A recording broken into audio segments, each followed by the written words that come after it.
একবারে গিয়ে হাওয়া খায়। কোথায়? হাজী আলীর কাছে, সমুদ্রের কিনারায়।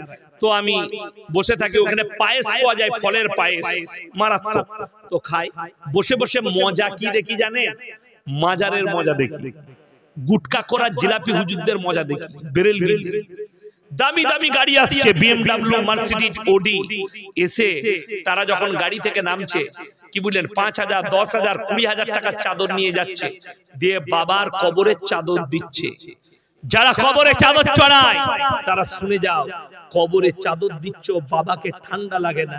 তোর বাড়ির পাশে কোন গরিবের গায়ে চাদর নাই, তার গায়ে একটা চাদর কিনে দে, অনেক বেশি নেকি পাবি। কবরে চাদর লাগবে না, বাবাকে চাদরের প্রয়োজন নাই, তোর ঘরের পাশের গরিবটার চাদরের প্রয়োজন। তাকে একটা কম্বল কিনে দে, চাদর কিনে দে। কষ্ট লাগে, চাদর চড়ি দিয়ে দোয়া করছে, বাবা আমাকে ছেড়ে দাও, বাবা আমাকে পয়সা দাও, বাবা আমার ব্যবসায় বরকত দাও।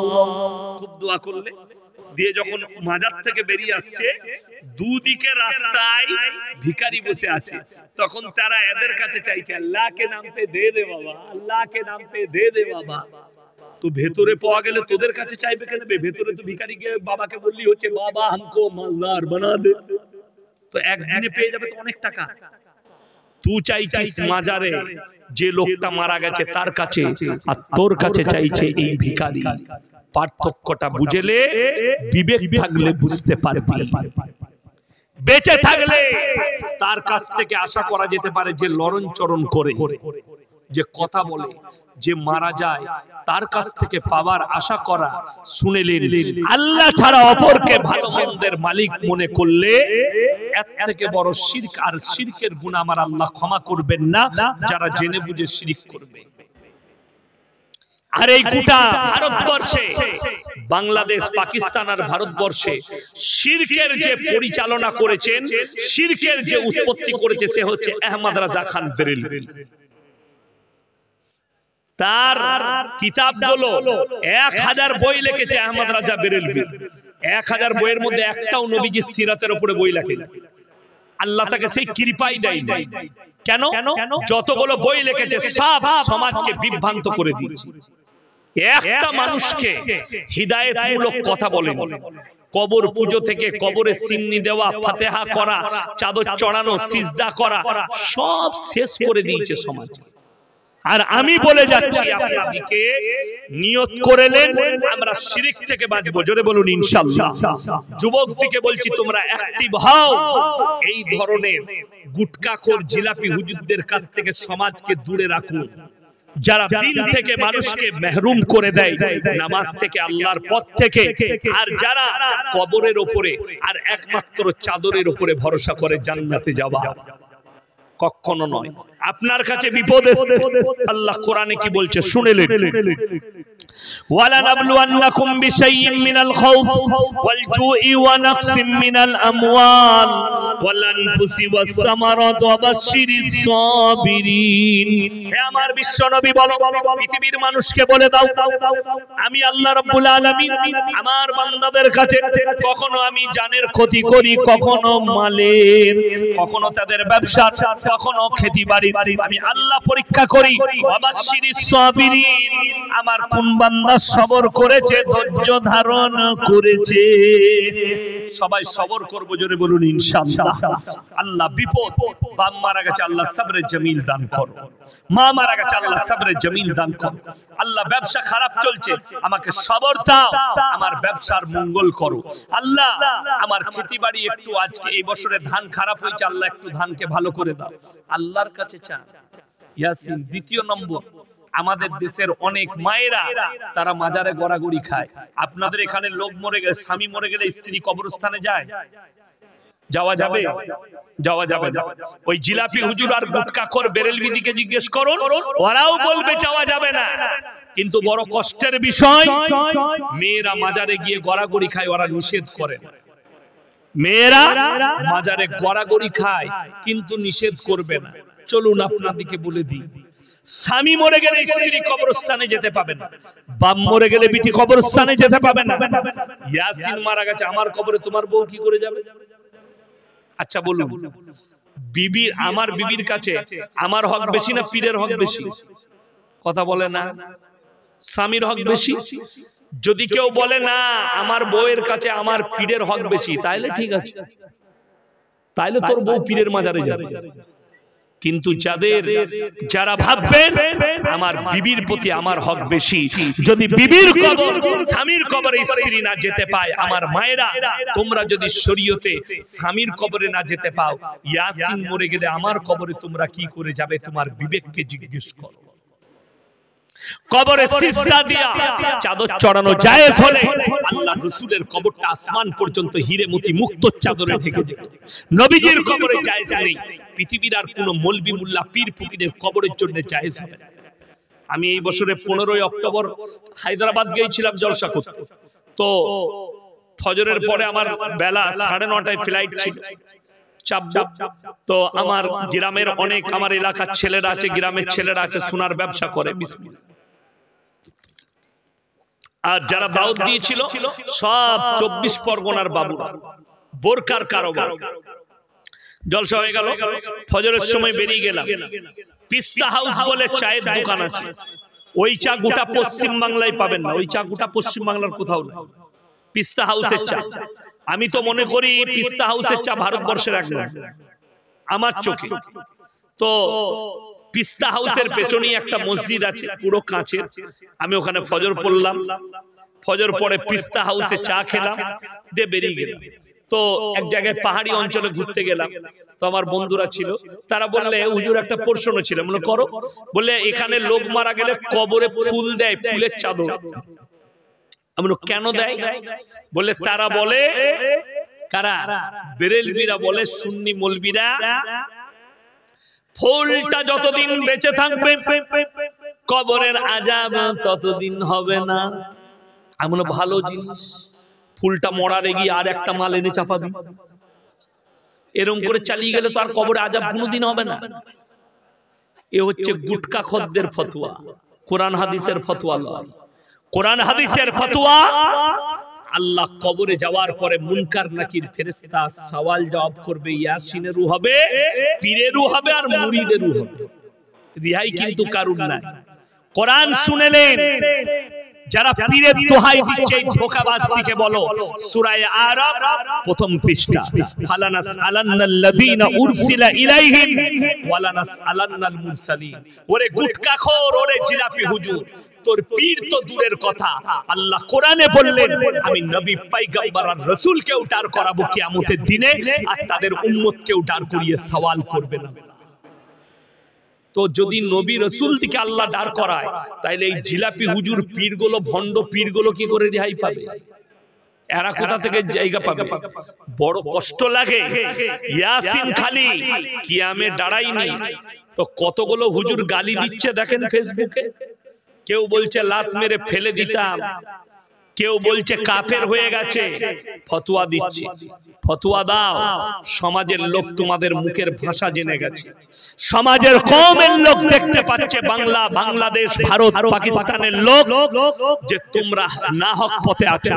আল্লাহ তাআলা আমাদের সকলকে দ্বীনের উপরে প্রতিষ্ঠিত করুক, জোরে বলুন আল্লাহুম্মা আমিন। আল্লাহ তাআলা আমাদের প্রোগ্রামকে আল্লাহ কবুল করুক, আজকের জলসাকে আল্লাহ কবুল করে লে, শীতের রাত্রি আল্লাহ আমাদের হাজিরিকে কবুল করুক। আমার ভাইয়েরা, আমি লাস্ট অনুরোধ দুটো করব। এক নম্বর হচ্ছে, সবাই হাত তুলে ওয়াদা করুন আমরা 5 ওয়াক্তের নামাজি হব। জোরে হাত তুলে বলুন ইনশাআল্লাহ, নামাজ কেউ ছাড়বেন না। দ্বিতীয় নম্বর, সবাই নিয়ত করুন আমরা আমাদের বিবি মেয়েদিকে পর্দায় রাখবো। জোরে বলুন ইনশাআল্লাহ। দেখুন, যদি আপনারা মনে করেন যে আপনি বেরেলি দিকেই বলছেন, না, আমার একটা জলসা আমি সেদিনে করেছি, জায়গাটার নাম কোথায় ছিল? পিংলাই। পিংলাই জলসায় আমি বক্তব্যে বলেছি, আমাদের উলামায়ে দেওবন্দের একজন মুফতি, তার নাম হচ্ছে মুফতি আনাস, গুজরাটে বাড়ি। তো তবলিগের দোহাই দিয়ে চলে। তিনি একজন ফিল্মের আর্টিস্টকে বিয়ে করেছে, তার নাম হচ্ছে সানা খান। যাই হোক, ফিল্মের আর্টিস্টকে বিয়ে করেছে, এটা কোনো অপরাধ নয়। আলহামদুলিল্লাহ, তাকে দিনের পথে নিয়ে চলে আসবে। কিন্তু কিছুদিন থেকে আমি ফেসবুকে ফলো করে দেখলাম সে কি পরিবর্তন হবে, হারামখোর ঘুরিয়ে খারাপ হয়ে গেছে। হ্যাঁ, তো আমি এর বিরুদ্ধে বলবো না। সে যদি না হক পথে থাকে, নিজের বউকে নিয়ে হানিমুন মানাতে যাচ্ছে, সমুদ্র বিচে ঘুরে বেড়াচ্ছে সানা খানকে নিয়ে, এটা কিন্তু শরীয়ত নয়। যদি আমাকে কেউ বলে এরকম মুফতি আমি পগটে রাখি, মৌলবি শওকতের বেটা, ইয়াসিনকে দেখিয়ে দাও, উলামায়ে দেওবন্দকে একজনকে দেখিয়ে দাও নিজের বউকে নিয়ে সমুদ্র বিচে ঘুরে বেড়াচ্ছে। আমার কি ভালোবাসার লোক নেই? হাওড়াতে হাজী শাহানুর মুস্তাখার 25 কোটি টাকার বাড়ি, দীঘাতে দুখানা হোটেল আছে। আমাকে বলেই রেখেছে, হুজুর আমার রুম আছে, আপনার ফ্যামিলি নিয়ে আসুন। আরে দীঘা তো দূরের কথা, হাজী সাহেব আমাকে বলছে, ইয়াসিন তুমি আমার বাড়ি এলে আর পর ফ্যামিলি না নিয়ে এলে এসো না, কিন্তু আমি আসবো, খালি হাতেই আসবো, এমনি আসবো না। এই নিয়ে এসো চাটা, এত কোনো দেরিতে আসছে না, খালি ওই দিকে দিয়ে বেড়াচ্ছে। দেরি করে চা দিলে আর বিয়ে হবে না তোমার, দুয়াটাই দুগুণ। আমার ভাই, সবাইকে একটা কথা বলবো, নিজের বিবিদিকে পর্দায় রাখবেন, জোরে বলুন ইনশাআল্লাহ।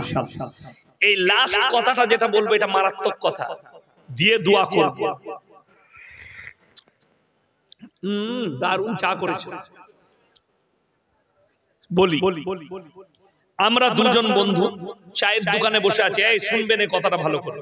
দুজন চায়ের দোকানে বসে আছে, ইনি আমাকে জিজ্ঞেস করছে, ইয়াসিন ভাই, খুব অন্তরের বন্ধু, ইয়াসিন ভাই একটা কথা বলবো, বলো। বলছে তোমার বইয়ের ব্লাউজের সাইজ কত? যদি জিজ্ঞেস করে, আচ্ছা দুজনের মধ্যে দ্বন্দ্ব হবে না মহব্বত থাকবে? কথা বলে না, ঝগড়া হবে না? হবে না, মারামারি হয়ে যাবে। দুজনের মধ্যে কথা বন্ধ হলো, এইটাতে আমি রেগে গেলাম। ইনি আমার বইয়ের ব্লাউজ সাইজ জিজ্ঞেস করার কারণে। আর বড় কষ্ট লাগে, আমাদের বিবিরা বাজারে গিয়ে, দোকানে গিয়ে জিজ্ঞেস করছে, দাদা 32 সাইজের একটা ব্লাউজ বার করে। তখন তোকে খারাপ লাগেনি? তোর বউ ব্লাউজের সাইজ বলছে একটা পরপুরুষকে। কথাটা বুঝাতে পারলাম না? পারলাম না। আমি কিন্তু গুদা বাংলায় বললাম, একদম স্যাম্পল ভাবে বুঝালাম, আমি আরবিতে বুঝাইনি, বাংলায়। আপনারা বাংলার মানুষ, বাংলায় বুঝালাম যে এইটাই আমি নিষেধ করছি। তোমার বইয়ের ব্লাউজ কিনবে তুমি, তোমার বইয়ের শাড়ি কিনবে তুমি, তোমার বইয়ের কাপড় কিনবে তুমি। রমজান মাসে মুর্শিদাবাদে আমার জলসা ছিল, রমজান মাসে, এই বছরও আছে, 20 রমজান একটা ওমরপুরে জলসা আছে। তো রমজান মাসে আমি একটা দুটো জলসা করি মুর্শিদাবাদ। আমি ইফতারি করলাম জালিলিয়া মাদ্রাসা, 108-10 বছর পুরনো মাদ্রাসা। সেই মাদ্রাসার যিনি মুহতামিম মুফতি জার্জিস হোসেন কাসমি, খুব ভালো বক্তা, তিনি আমার বন্ধু মানুষ। বললাম, মনো সাহেব আমি যাচ্ছি, মুফতি সাহেব আপনার মাদ্রাসায় ইফতারি করবো, বলে চলে আসুন। ইফতারি করলাম, তো আমি দেখলাম সময় হয় না, আদায়ও চলছে আর জলসা। তো এইখানে ভালো ভালো দোকান আছে, দুটো বাড়ির জন্য কাপড় জামা কিনে নি, মায়ের জন্য শাড়ি কিনি, স্ত্রীর জন্য কিনি, বাচ্চাদের জন্য। তো বড় দোকান, ঢুকেই দেখছি সব খালা, খালি আমি একা খালি। আমি ভয় খেয়ে গেছি, আল্লাহ সব তো মেয়ে, কেউ নাই, আমি একা খালি পুরুষ মানুষ। আমাকে বললো, হুজুর চিন্তা নাই, সাইডে বসুন। আমাকে এক কোণে বসিয়ে দেখিয়ে দিলাম, আমি তাড়াতাড়ি নিয়ে বেরিয়ে পালিয়ে এলাম। কষ্টটা এই জায়গায়, তোমরা বাড়িতে আর বৌদিকে বাজারে করে দিয়েছো, এটাই হচ্ছে হারাম। এটা নিষেধ করছি। তোমার বইয়ের ব্লাউজ তুমি কিনবে, তোমার বইয়ের সায়া তুমি কিনবে, তোমার বইয়ের যতগুলো অন্তরঙ্গ ভেতরের জিনিস আছে তোমরা কিনবে, লোকে কেন কিনবে? তাই আপনারা আমার জন্য দোয়া রাখবেন, আমি আপনাদের জন্য দোয়া রাখি। এই গ্রামের মায়েরা বলবে, যা আমাদের বাজারে যাওয়া বন্ধ করে দিল। কিন্তু না, আমি তোমাদেরকে জান্নাতে নিয়ে যেতে চাই। জান্নাতের কথা বলছি আমার মায়েরা। ওয়াজরিব খুমুরিহিন্না আলা জুনুবিহিন, হে নারী তুমি পর্দা নির্ধারিত করো, নিজেকে ঢেকে নাও, তোমরা কোনোদিন ধর্ষিত হবে না, লাঞ্ছিত হবে না। এটা ইসলাম। ওই জন্য আপনারা আমার জন্য দোয়া রাখুন, আমি আপনাদের জন্য দোয়া রাখি। কিয়ামতের ময়দানে আবার মুলাকাত হবে। হায়াত বাকি তো মুলাকাত বাকি, জানি না আবার কবে আপনাদের সাথে মুলাকাত হবে। আমার জন্য, আমার মাদ্রাসার জন্য দোয়া রাখবেন, পরিবারের জন্য দোয়া রাখবেন। আমিন। ওয়া আখিরু দাওয়ানা আনিল হামদুলিল্লাহি রাব্বিল আলামিন। আসসালামু আলাইকুম ওয়া রাহমাতুল্লাহি ওয়া বারাকাতুহু। সবাই দুরূদ শরীফ পড়ুন। আল্লাহুম্মা दुआ के बाद